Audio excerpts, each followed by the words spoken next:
ನಿತ್ಯ ಜೀವನಕ್ಕೆ ಸ್ವಾಗತ. ನಾನು ವೀಳ್ಯದೆಲೆ ಗೊಜ್ಜನ್ನ ಮಾಡ್ತಾ ಇದ್ದೀನಿ ಇವತ್ತು. ಬನ್ನಿ ಸ್ನೇಹಿತರೆ, ಹೇಗೆ ಮಾಡೋದು ಅಂತ ನೋಡೋಣ.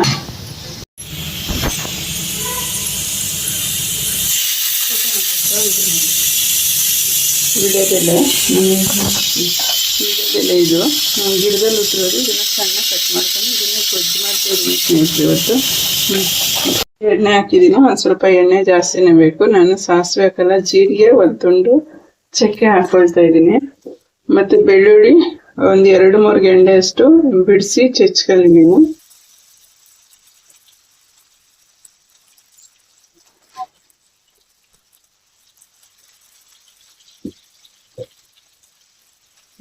ಒಂದು ಸ್ವಲ್ಪ ಆಡೋದು ಗಮ ಎಣ್ಣೆ ಮೊದಲು ಮುಗಿಸ್ಕೊಂಡು ಆದ್ಮೇಲೆ ಈರುಳ್ಳಿ ಹಾಕೊಳ್ಳೋಣ. ಇದೆರಡು ಸ್ವಲ್ಪ ಚೆನ್ನಾಗಿ ಫ್ರೈ ಆಗಲಿ. ಈರುಳ್ಳಿ ಬೆಳ್ಳುಳ್ಳಿ ಎರಡೂ ಫ್ರೈ ಆಗಿದೆ. ಇವಾಗ ನಾನು ಈ ವೀಳ್ಯದೆಲೆ ಇದನ್ನು ಕಟ್ ಮಾಡಿ ಇದನ್ನ ಹಾಕೊಳ್ತಾ ಇದ್ದೀನಿ. ಇದು ಸ್ವಲ್ಪ ಚೆನ್ನಾಗಿ ಬಾಡ್ಲಿ.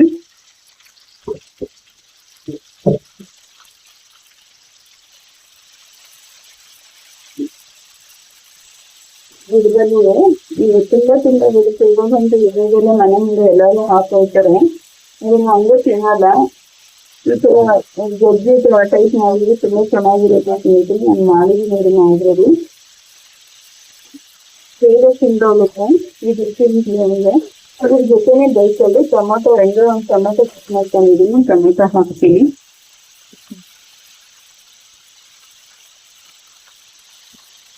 ಏನಿದೆ ಹೇಗಿರ್ತಕ್ಕಷ್ಟು ಉಪ್ಪು ಇವಾಗನೇ ಹಾಕ್ಬಿಟ್ರೇನೋ ಆಗುತ್ತೆ. ಇದು ಬೆಂದಂಗೂ ಆಗುತ್ತೆ, ತಿಂದಂಗೂ ಆಗುತ್ತೆ. ಇದನ್ನೇ ಡೈಲಿ ಚೆನ್ನಾಗಿ ನೋಡಿ. ಈಗ ಬರೀ ಈ ವೀಳ್ಯದೆಲೆ ರಸ ಎಲ್ಲ ಹೊರಟೋಗಿದೆ. ಬರೀ ಎಣ್ಣೆ ಮಾತ್ರ ಇದೆ. ಈ ಲೆವೆಲ್ ವರೆಗೂ ಉರಿಬೇಕು ಇದನ್ನ.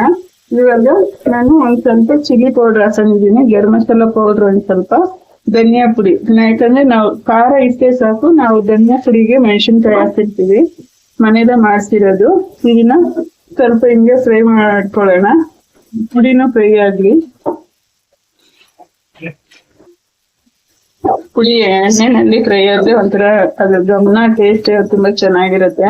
ನೀರಿಗೆ ಪುಡಿ ಹಾಕೋದಕ್ಕಿಂತ ಪುಡಿನ ಈ ತರ ಫ್ರೈ ಮಾಡಿದ್ರೆ ತುಂಬಾ ಚೆನ್ನಾಗಿರುತ್ತೆ.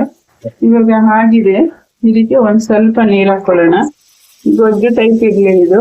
ಬಾಣಂತಿಗೆ ಹಾಕ್ಬೋದು, ಚಪಾತಿಗೆ, ಮುದ್ದೆಗೆ ತುಂಬಾನೇ ಚೆನ್ನಾಗಿರುತ್ತೆ ಇದು.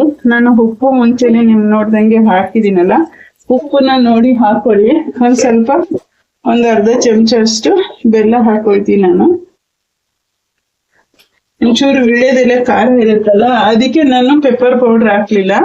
ಮೆಣಸಿನ ಪುಡಿ ಸ್ವಲ್ಪ, ಧನಿಯಾ ಪುಡಿ ಹಾಕಿದ್ದೀನಿ. ಅದನ್ನ ಹೊಡಿತದೆ ಅಂದ್ಬಿಟ್ಟು ಒಂದ್ ಸ್ವಲ್ಪ ಬೆಲ್ಲ ಹಾಕಿದ್ದೀನಿ.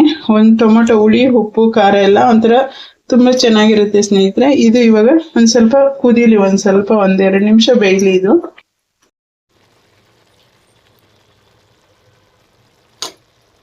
ಇವಾಗ ಒಂದ್ ಸ್ವಲ್ಪ ಕೊತ್ತಂಬರಿ ಸೊಪ್ಪು ಹಾಕೊಳ್ತಾ ಇದ್ದೀನಿ. ತಣ್ಣಗೆ ಕೆಳಗಡೆ ಆದ್ಮೇಲೆ ಇಟ್ಕೊಂಡು ಹಾಕ್ತಾ ಇದ್ದೀನಿ. ನೋಡಿ ಸ್ನೇಹಿತರೆ, ನಾನು ವೀಳ್ಯದೆಲೆ ಮತ್ತು ಬೆಳ್ಳುಳ್ಳಿ, ಈರುಳ್ಳಿನ ಬಳಸಿ ವೀಳ್ಯದೆಲೆದು ಗೊಜ್ಜು ಮಾಡಿದ್ದೀನಿ. ನಾನು ಚಪಾತಿಗೆ ಮಾಡಿದ್ದೀನಿ. ಇದು ತುಂಬಾ ಚೆನ್ನಾಗಿರುತ್ತೆ. ನಾನು ಅವಾಗವಾಗ ಮಾಡ್ತಾ ಇರ್ತೀನಿ. ಈ ಕೋಲ್ಡ್ ಕಾಲಕ್ಕೆ ಇಂಥವೆಲ್ಲ ತುಂಬ ಉಪಯುಕ್ತವಾಗ್ತವೆ. ಹಾಗಾಗಿ ಮಾಡಿದ್ದೀನಿ ಸ್ನೇಹಿತರೆ. ಮಕ್ಕಳಿಗೆಲ್ಲ ಒಳ್ಳೆಯದು. ಯಾರು ವೀಳ್ಯದೆಲೆ ತಿನ್ನಲ್ಲ, ಮಕ್ಕಳುಗಳಲ್ಲಿ ದೊಡ್ಡವರಾಗಲಿ, ಈ ಥರ ಗೊಜ್ಜು ಕೂಟು ಮಾಡಿದಾಗ ನಂಚ್ಕೊಂಡು ಊಟ ಮಾಡ್ತಾರೆ. ಗೊತ್ತಾಗೋದೇ ಇಲ್ಲ ಇದು ವೀಳ್ಯದೆಲೆದು ಅಂತ. ತುಂಬ ಚೆನ್ನಾಗಿರುತ್ತೆ ಸ್ನೇಹಿತರೆ. ನೀವು ಮಾಡಿ ನನ್ನ ಕಮೆಂಟ್ ಹಾಕಿ. ನನ್ನ ವಿಡಿಯೋ ನೋಡಿದ್ದಕ್ಕೆ ಧನ್ಯವಾದಗಳು.